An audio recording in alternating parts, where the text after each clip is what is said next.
قرآن مجید میں دوسرے مقام پہ اشارہ فرمائے من کانا فی ہذہ اعمی فہو فی الآخرۃ اعمی واضل سبیلا، جو اس دنیا میں اندھا رہا کل قیامت کے دن بھی وہ نابینا اٹھایا جائے گا۔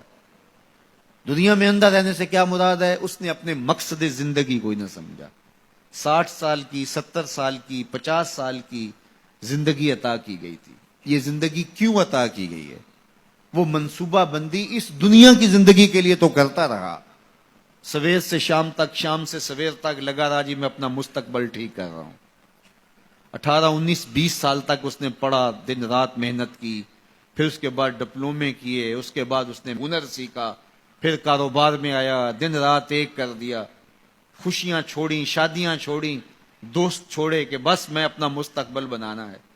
30 سال کی زندگی میں اس کا مستقبل سیدھا ہوا، 45 سال کی زندگی میں بیماریوں نے حملے کر دیے، 50 سال کی زندگی میں انتقال کر گیا۔ 15 سال کا مستقبل تھا اس کا، جس کے لیے اس نے جو ہے وہ 35 سال 40 سال صرف کیے۔ یہ تھا اس کا ٹوٹل مستقبل۔ کسی کا 20 سال کا مستقبل ہوگا، کسی کا 30 سال کا ہوگا، لیکن وہ مستقبل کو بھول گیا جس کا ایک دن 50,000 سال کا ہے۔ 50 سال کا نہیں، 50 سال کا نہیں، قرآن بتاتا ہے 50,000 سال کا ایک دن، پھر نہ ختم ہونے والی زندگی۔ میاں صرف اس زندگی کو مقصود تو وہ سمجھے جس کا آخرت کا عقیدہ نہیں ہے، جو یہ یقین رکھتا ہے اللہ رسول پر، اس کو جو ہے وہ کامل یقین ہے، اور قرآن مجید پر اور حدیث طیبہ کے بتائے ہوئے ضابطے اس کو مستحضر ہیں، اور وہ جانتا ہے کہ آخرت ہے، ہم اعمال کی جواب دہی کے پابند ہوں گے۔ یہ دنیا آخرت کی کھیتی ہے، بوائی کا موسم ہے، آخرت کٹائی کا موسم ہے، تو وہ کیسے آخرت سے غافل رہ سکتا ہے؟ تو اگر وہ اس دنیا کی زندگی کو سمجھا نہ اور نابینا رہا تو کل قیامت کے دن بھی نابینا اٹھایا جائے گا۔ وَأَضَلُّ سَبِيلًا، یہ بھٹکا ہوا شخص ہے جس کو مقصد زندگی سے ہی آگے ہی نہیں ہے۔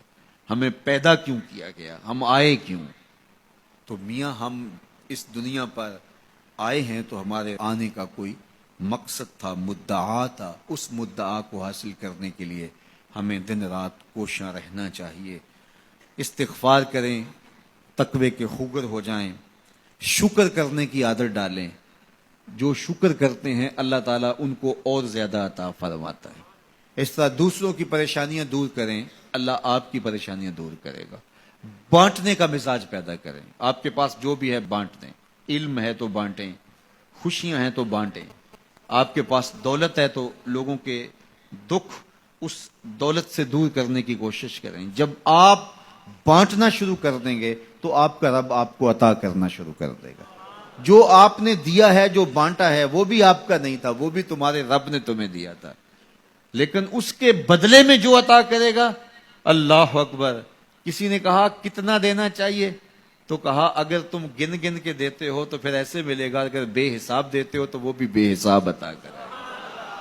وہ کسی زمانے کے اندر کنووں سے زمینوں کو سیراب کیا کرتے تھے، کنویں سے پانی نکال کر کے سیرابی ہوتی تھی۔ بعد میں یہ ٹیوب ویل آ گئے تو میرے بزرگ فرمایا کرتے تھے کہ کنویں جا کے دیکھو، ان کا پانی بہت نیچے چلا گیا اور بہت گدلا ہو گیا۔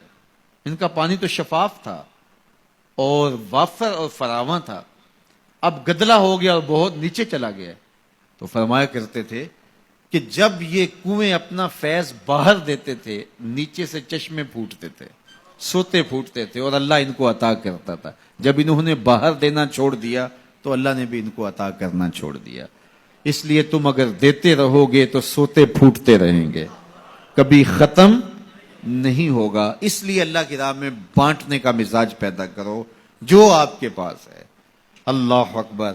میرے حضور نے تو فرمایا کہ تم راستے سے گزرتے ہوئے کوئی چیز جو راستے میں رکاوٹ بن رہی ہو، اس کو راستے سے ہٹا دو تو یہ بھی صدقہ ہے، اور کچھ نہیں کر سکتے۔ کسی کو ہنس کے مل پڑو، مسکرا کے کسی سے بات کر لو تو فرمایا یہ بھی تمہارا صدقہ لکھا جائے گا۔ یہ نیکی بھی چھوٹی نہ سمجھنا، یہ بھی بہت بڑی نیکی ہے۔ تو جو آپ کے پاس ہے وہ بانٹو تو انشاءاللہ آپ کو اللہ اور عطا کرے گا، اور زندگی کے اندر ایک تمانیت کا نور اور ایک اجالا پیدا ہوگا۔ اللہ جل شانہ ہم سب کو خوشگوار، مطمئن، پاکیزہ اور خوبصورت زندگی کا نور عطا فرمائے۔